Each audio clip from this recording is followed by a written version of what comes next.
Good evening, ladies and gentlemen. We start with some good news. A digital news report survey conducted this year by the prestigious Reuters Institute shows that NDTV enjoys the highest viewership of its offline and online products amongst a younger, urban and English-speaking sample audience. In fact, some of the revelations made in the survey are particularly interesting. It shows that NDTV got the highest viewership. In fact, the source here is Reuters Institute Survey 2024. It says that the weekly reach of NDTV 24-hour TV channel was at the highest at 32% and Times of India was at 27%, while BBC News was at 25%.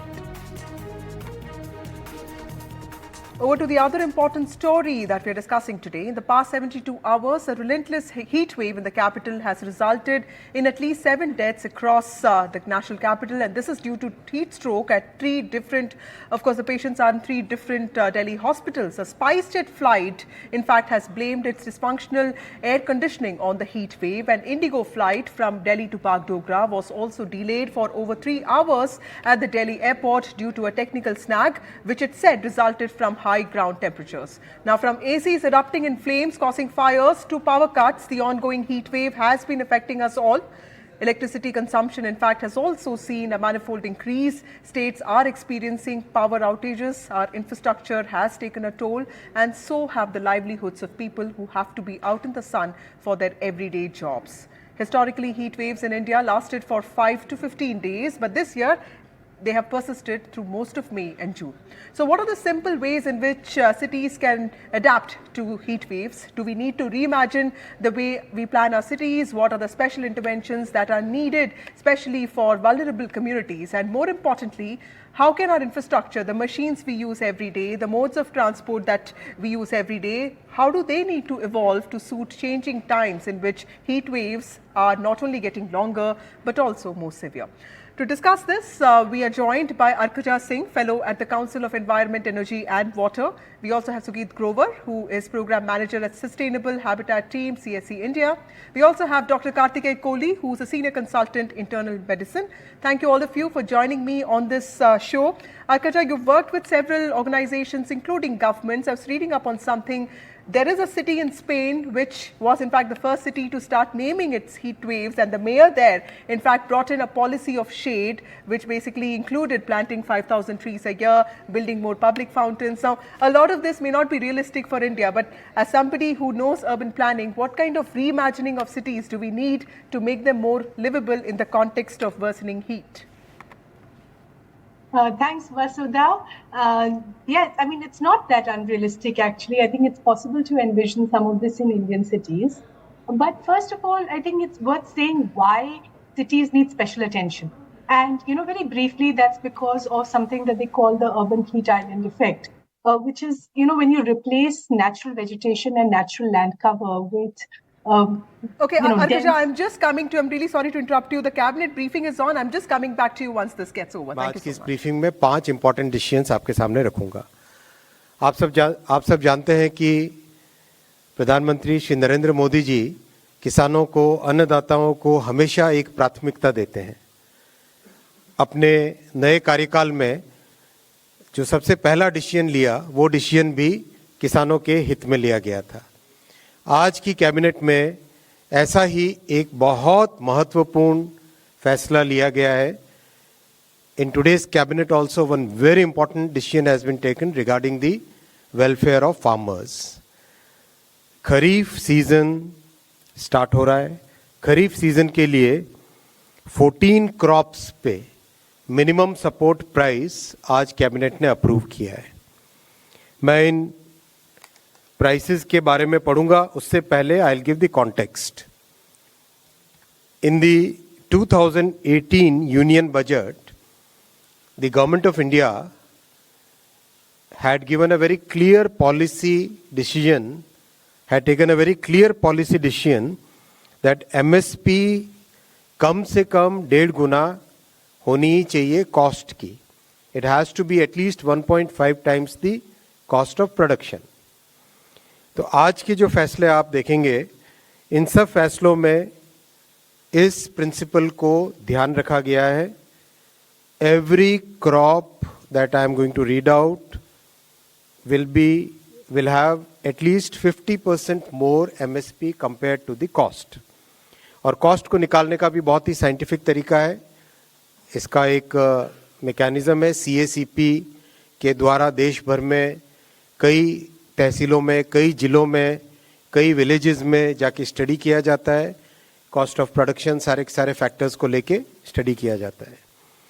तो इसके आधार पर आज जो MSP declare हुई है वो है धान. सबसे पहले धान का नया MSP पैडी का नया MSP खरीफ के लिए 2,300 रुपीज डिक्लेयर किया गया है, which is 117 rupees increment over the previous MSP.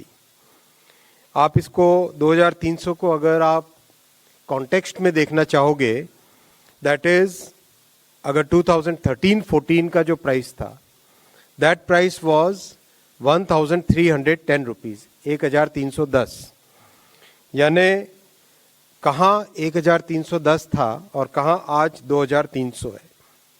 किस तरह से किसान भाइयों के लिए, किसान परिवारों के लिए प्रधानमंत्री श्री नरेंद्र मोदी जी और सरकार का हमेशा एक स्पेशल फोकस रहता है, ये इसको दर्शाता है.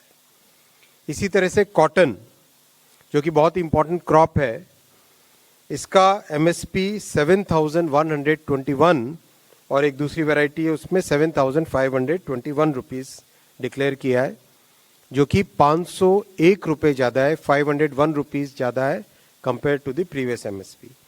Again to give the context, 2013-14 में MSP वाज ओनली 3,700 रुपीज. जो मिलेट्स हैं, आप सब जानते हैं कि मोदी जी ने मिलेट्स के प्रोडक्शन, मिलेट्स की प्रोसेसिंग और दुनिया भर में मिलेट्स के जो पॉजिटिव बेनिफिट्स है उसको एक अलग ही तरीके से प्रोत्साहन दिया है, अलग ही तरीके से एनकरेज किया है. इस एनकरेजमेंट का एक बहुत अच्छा उदाहरण है आज का कैबिनेट का फैसला भी. ज्वार 3,371 रुपीज, रागी 4,290 रुपीज, बाजरा 2,625 रुपीज और मक्का मेज 2,225 रुपीज. ये सब के सब अगर आप कंपेयर करो 2013-14, तो उस टाइम में for example jowar was only 1,500 rupees, it is today 3,371 rupees. करीब करीब हर एक में अच्छा इंक्रीमेंट है, बहुत बड़ा इंक्रीज है. वैसे ही दलहन, दालों के प्रोत्साहन के लिए भी जैसा आप जानते हैं कि हमारी सरकार की प्राथमिकता है कि दाल में और ऑयल में, एडिबल ऑयल में, इन दोनों में आत्मनिर्भर बनने के लिए पूरे प्रयास करने हैं और उसके लिए कई तरह के नए नए इनिशिएटिव्स लिए गए हैं. उसमें MSP एक बहुत इम्पॉर्टेंट रोल प्ले करता है. मूंग की MSP डिसाइड हुई है 8,682 रुपीज. तूर की MSP है 7,550, ये पिछले MSP से 550 रुपये ज़्यादा है. उड़द की हुई है 7,400 रुपीज, जो कि पिछले MSP से 450 रुपये ज़्यादा है. आप देखेंगे करीब करीब हर एक फसल में MSP पहले के कंपैरिजन में सिग्निफिकेंटली ज़्यादा है. इसी तरह से ऑयल सीड्स में सबसे पहले सिसमम यानी तिल 9,267 रुपीज़, ये पिछले MSP से 632 रुपये ज़्यादा है, 632 रुपीज़ ज़्यादा है.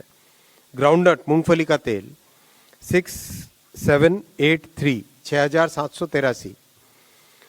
राम तिल एक छोटी कमोडिटी है लेकिन बहुत इंपॉर्टेंट कमोडिटी है. बहुत सारे ट्राइबल एरियाज में इसका अच्छी ग्रोथ होती है. नाइजर सीड कहते हैं इंग्लिश में, हिंदी में राम तिल. 8,717, ये भी 983, 983 रुपीज इंक्रीज किया गया है. Sunflower 7,280, soybean 4,892 rupees. तो हर एक में सिग्निफिकेंट इंक्रीज किया गया है. और आप जानते हैं कि नेफेड की एक बहुत अच्छी ऐप बनी है जिसमें कोई भी दलहन यानी दाल या तिलहन यानी ऑयल सीड और मक्का यानी मेज़, इसकी खरीदी सुनिश्चित करने के लिए नेफेड की बहुत अच्छी ऐप है। इस ऐप से So that was the ANB Minister Ashwini Vaishnav briefing media persons on the important decisions that the cabinet has taken today. Now back to our discussion on how can our cities be reimagined to make them livable, more, better in some ways for communities as well as resilient to heat waves. Arkaja, you were talking about realistic solutions and also what can we do in this context? Yeah. So first of all, I wanted to say why cities need a different treatment from, we are all suffering from the effects of climate change and the heat wave. But city temperatures are in general estimated to be about 4 to 5 degrees higher than surrounding areas. And also, there is quite a lot of recent science that tells us quite specifically what the patterns of urban development, the densification and land use changes in urban areas, the kind of effect that it's had on the heat specifically within cities. So it's the combined effects of climate change and what they call the urban heat island effect, which is what the cities are dealing with. And we've also, it's worth pointing out that we've been continuously in a state of heat wave now for some time. Now, coming to what cities can do differently, it's also there's also the point of what cities, there are some shifts which are big and transformational. There are some shifts which could be, a review and a recalibration of projects, plans, and infrastructure, which may need to be reviewed and recalibrated from the effect that they have on things that make cities quite unlivable, which is it's quite specifically and urgently the issue around old growth trees and the ways in which urban infrastructure and urban development affects shade-giving trees and the places where shade-giving trees are.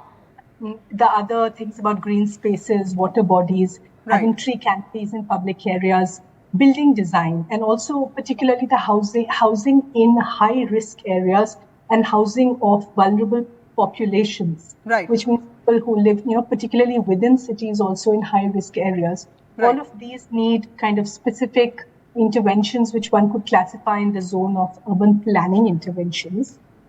There's also the legal framework and the legal architecture of urban development, which is the master plans, the local area planning processes, building codes. All of these also need to consider ecological effects, by which, this is a slightly, urban planning already considers green spaces, already considers water bodies, but doesn't necessarily consider these specifically from ecological effects, and I think that needs to be brought in much more strongly. That's a very good point, Arkash. I'm just coming back to you, Dr. Kohli. Today the Health Minister JP Nadda reviewed government hospitals, and he directed that every government hospital needs to have special heat wave units. Can you tell us how prepared can hospitals also be to tackle extreme heat, and what are the kind of protocols that people need to know? Like in the sense, in the West we do have public announcements regarding heat wave. Are people prepared enough to sort of handle a crisis like this? Ma'am, I think the first and foremost is that to identify what all symptoms heat exhaustion, because we very loosely use the word called heat stroke. So there are various connotations to it. You can have different stratifications like heat cramps, heat exhaustion, heat stroke, and in general. So people need to be aware of what heat stroke is, what heat exhaustion is. And whenever there is, the normal body actually functions between a varied temperature range. And if that temperature range is breached, then obviously the body's function can go a little haywire.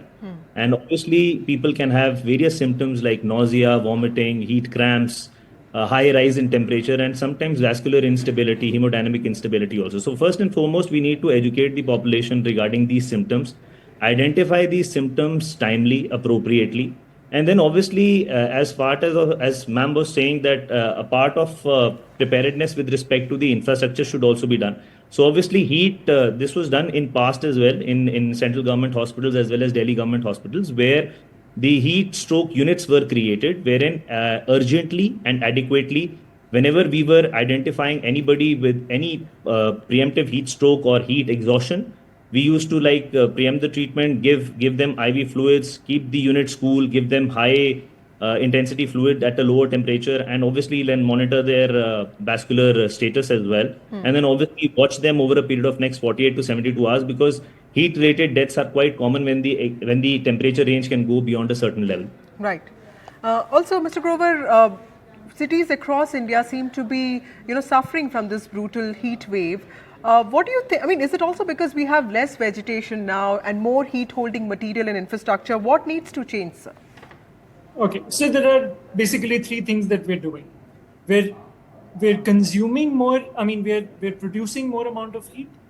We're trapping more amount of heat, and we've gotten rid of all of our heat sinks that used to exist, which is the water bodies and the plantation or the vegetation that used to exist.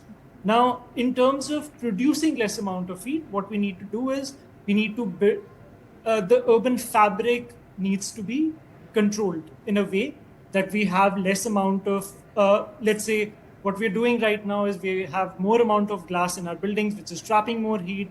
Therefore, we're using more air conditioning, which is actually throwing this heat back into the atmosphere, which is why the temperatures are rising as well.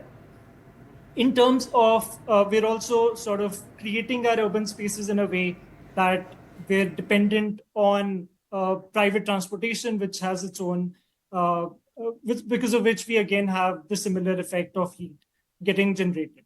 Now, in terms of trapment, what we're doing is we're using the incorrect typology in our cities. There is a heat dome that gets created, because of which the heat just keeps bouncing off in buildings and it's not able to escape back to the atmosphere. And we're also building perhaps something that's sometimes there are too tall buildings, where you can imagine if there is a tree, it can work on a mid-rise building, it can shade a ground +3 building or a ground +4 building, but it might not have any effect if we're building, let's say, 20 floors or something Right. like that. Arkacha, when I talk about a heat wave, it's basically a national threshold. That's how the terminology is today. But in the local context, local solutions are important as well, because I was reading about, how a person in Chennai could experience the heat wave differently from a person in Bihar, because of course the resources of the states are also different here. How important are local solutions in this context? Because, the socio-economic differences are huge in this country. So there are two aspects of the response to heat waves. There is the response when a heat wave is on. And this stuff is, fairly, so when a heat wave is triggered or when the heat wave is anticipated, this stuff is fairly standardized across heat action plans across the country. This is, you can understand this little bit in the, I like the air quality graded response action plan.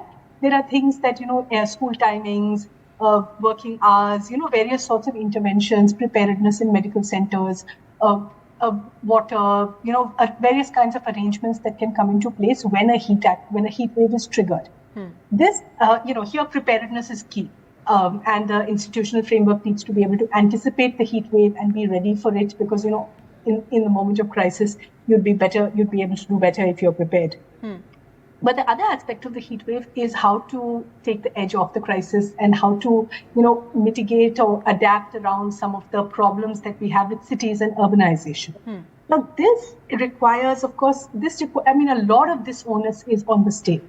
And a lot of this is on kind of state institutions that need to have the administrative mandates to, recalibrate and redesign. Right. And this is a lot of work has to be the states. But there's a third aspect of this, which is about communities and about, civic action, about local government, about the role of representative local government. We think of heat action planning as something that's very technical and something that's done at quite a high level, and something that can, there is a very technical analytical framework that needs to be applied in the development of heat action plans and identifying, vulnerable populations, high risk areas, mapping those, and also in, developing the response strategy around those. Okay. But there is also, the role of the local part of it, which is, how do you, adapt to the changing conditions, and how do you, work into, work so that, the next year's heat wave and in the coming years, as things get worse, how we are better prepared. So some of this involves like not doing some of the things that we are, specifically relentlessly doing. Absolutely. And then, and then plan, and this is quite micro level. Okay. This is ward level, local level, and the citizen's voice here becomes a very important thing. And,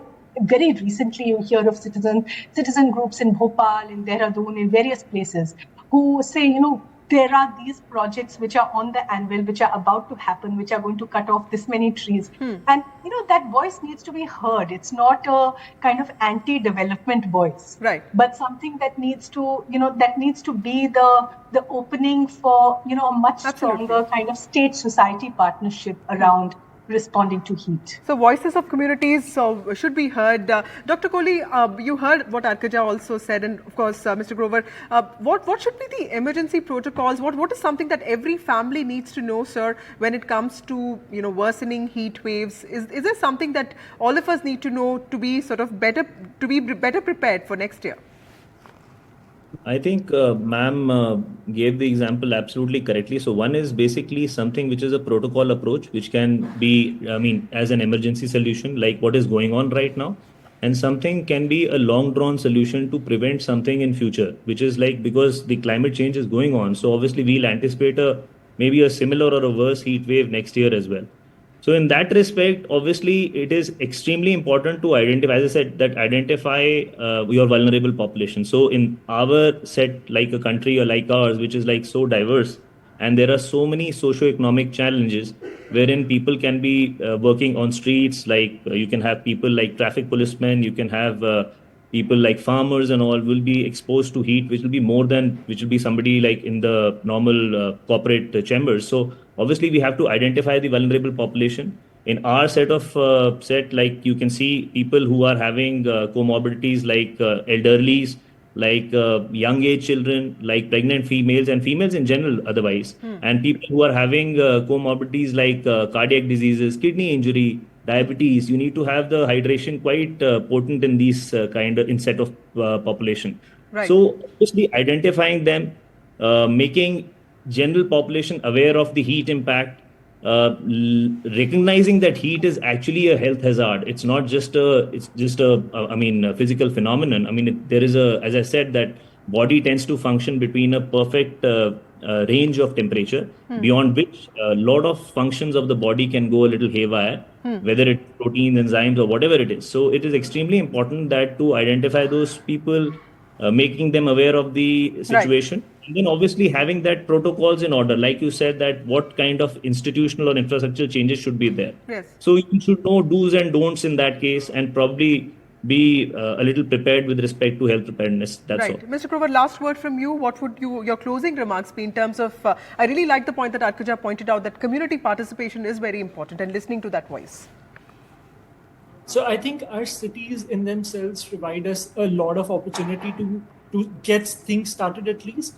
And I believe one of the first things that we can do is really start thinking about shading and the kind of materials we're using very, very seriously. And of course, the urban sinks that we have lost, which is the vegetation and the water bodies, those completely need to come back. Another very simple thing that cities can adopt right now is something called a cool roof policy, which is, let's say, a lot of buildings can start getting their tops painted white, so that as you can understand that the heat would actually affect the top floor citizens a lot more than other citizens. So right. That would be a starting point that the cities can start. Okay, thank you so much, all of you, for joining me on this show. We also have a conversation with Rajneesh Sareen, who's a program director for Sustainable Habitat Program at the Center for Science and Environment, and he's spoken to NDTV. My colleague Himanshu had a chat with him. Let's listen in to what he said. इस heat wave संकट के दौरान से पहले भी गर्मी बढ़ती रही है दिल्ली में, पर हम ज़्यादा क्यों महसूस कर रहे हैं गर्मी को? देखिए, अब जब आप आज की डेट में जब बात कर रहे हैं ना कि अब पिछले 10 साल में दिल्ली में क्या क्या बना, अगर उसको आप जोड़ेंगे तो दिल्ली में खुद तो कंस्ट्रक्शन हुआ, उसके आसपास में जितने भी हिंटरलैंड थे, वो जो कि एग्रीकल्चर हुआ करता था, कुछ भी था, उसमें भी अब कॉन्क्रीटाइजेशन बहुत हो गया। दिल्ली का 2 तरीके से रुझान जो है बदल गया। तो अब कंक्रीट इतना ज़्यादा हैवी हुआ है आपके पास। कंक्रीट का प्रॉब्लम क्या है? उसका इशू ये है कि वो एक अपने आप में दिन में तो आपको गर्मी बहुत फेंकेगा, दूसरा वो अब्जॉर्ब बहुत करता है, एब्जॉर्ब करने के बाद वो रात को हीट फेंकना शुरू करता है बाहर। अब आप रात को घर पहुंचे, एक तो ऑलरेडी गर्मी थी, ऊपर से कंक्रीट ने अब वो डिस्चार्ज करना शुरू किया, उतना हीट एनवायरनमेंट में आया, प्लस आपने एसी ऑन कर लिया। अब ये सारी हीट जो है ना एनवायरनमेंट में बाउंस करती रहेगी। कहीं कहीं देखिए आप कंटिन्यूस यूज के बाद अभी एसी फट रहे हैं, कहीं कुछ हो रहा है, तो ये सब अपने आप में एक बहुत बड़ा इम्पैक्ट हीट आइलैंड इफेक्ट का है। तो आपके पीछे जो ये तस्वीर है स्टीफन, जरा ये तस्वीर दिखाइए। इसमें आप देख सकते हैं कि बहुत सारी बिल्डिंग्स हैं यहाँ पे और सब एक दूसरे से लगता है चिपकी हुई है, इसमें स्पेस नहीं है बीच में। और रात दिन भर में तो ये कंक्रीट स्ट्रक्चर्स बहुत गर्म हो जाते हैं और आप ये कह रहे हैं कि रात को जो जमा है गर्मी उसमें वो फिर धीरे धीरे रिलीज होता है। अभी जैसे कनॉट प्लेस की अगर हम बात करें तो उसमें बिल्डिंग का रंग भी सफेद है, सब कुछ होने के बावजूद भी, पर हमने उस पर स्टडी करा और उसमें भी शोध यही निकल के आता है कि भाई टेम्परेचर वहां पे भी बढ़ रहा है। क्यों? उसका कारण यह है कि आपका सड़कें काली हैं, पार्किंग ग्रे है, उसके बाद बिल्डिंग के रूफटॉप भी ग्रे हैं। तो ये तीन एलिमेंट्स अपने आप में जो कम से कम 75% ऑफ एरिया घेर के बैठा हुआ है, उसमें ग्रीन की परसेंटेज बड़ी छोटी हो गई। ऊपर से पानी के स्रोत जितने भी थे वो भी धीरे धीरे कम होते जा रहे हैं। तो अब ये तो हमको मालूम है कि पानी और पेड़ ये दोनों हमारे बचाव के रास्ते हैं। अब दोनों धीरे धीरे कम हुए परसेंटेज में और आपका कंस्ट्रक्शन एरिया जब बढ़ जाएगा तो ये हीट और रेजोनेट करेगी। देखिए हमने अलग अलग जगह शहरों में जाके इसको स्टडी किया, हमें ये समझ में आया कि जब आप बिल्डिंग को बहुत ऊंचा बना लें या बहुत नीचे भी बनाते हैं, छोटी हाइट पे भी बनाते हैं, दोनों जगह पे हीट का रेजोनेंस अलग होता है। और अगर आप मिड राइज बनाते हैं तो हीट रेजोनेंस अलग है, क्योंकि कुछ चीज़ें होती हैं अर्बन फॉर्म का एलिमेंट्स हैं हमारे पास। जैसे फॉर एग्जांपल पेड़ बचाव देता है हमें, पानी हमें बचाव देता है, पर अगर आपकी बिल्डिंग 50 मंजिला बन गई, पेड़ क्या कर लेगा उसमें? कुछ नहीं कर सकता। हम आज की डेट में जितनी भी कॉन्सेंट्रेशन ऑफ कंक्रीट डाल रहे हैं वो पेड़ों की या नेचुरल बैरियर की हाइट से बहुत ऊपर चला गया। तो ये कंक्रीट के जो पहाड़ आप कह रहे हैं, एक बहुत अच्छा फ्रेज आपने कॉइन किया है, उससे निपटना मतलब आपको लगता है बहुत मुश्किल होगा अगर हमने अभी कदम नहीं उठाया? जी, इसका बहुत जरूरी है, क्योंकि ये सोच लेना कि सिर्फ और सिर्फ कंक्रीट एक इलाज है, वो नहीं है। क्योंकि हमारे पास बहुत सारे और मटेरियल है। हमारे पास ऐसे मटेरियल्स भी हैं अगर आप देखिए जिसको हम ट्रेडिशनली भी यूज करते थे, आज की डेट में हमारे पास लोड बेयरिंग स्ट्रक्चर नहीं है, राइट? तो स्ट्रक्चर के बीच में जो दीवारें होती हैं उसको तो आप किसी भी मटेरियल से बना सकते हैं। वो ऐसा मटेरियल बनाइए जो गर्मी को पकड़े और छोड़ दे जल्दी। तो ऐसे बहुत सारे मटेरियल हैं जिनके अंदर इंसुलेटिव प्रॉपर्टीज जिसको कहते हैं ना, ऐसे नेचुरली हमारे पास इतने मटेरियल्स हैं जिनको हम यूज कर सकते हैं। बट हम वो सब हटा के सीधा फोकस हमारा आज की डेट में सिर्फ कंक्रीट पर चला गया, वो गलत है। So since last 1 month, a severe and long heat wave has impacted India, and of course lives and livelihoods have taken a hit, which is why it's important for policy makers to be mindful of changing weather patterns when they sit down to make policies. That's all we have for you this show. More news and updates on this.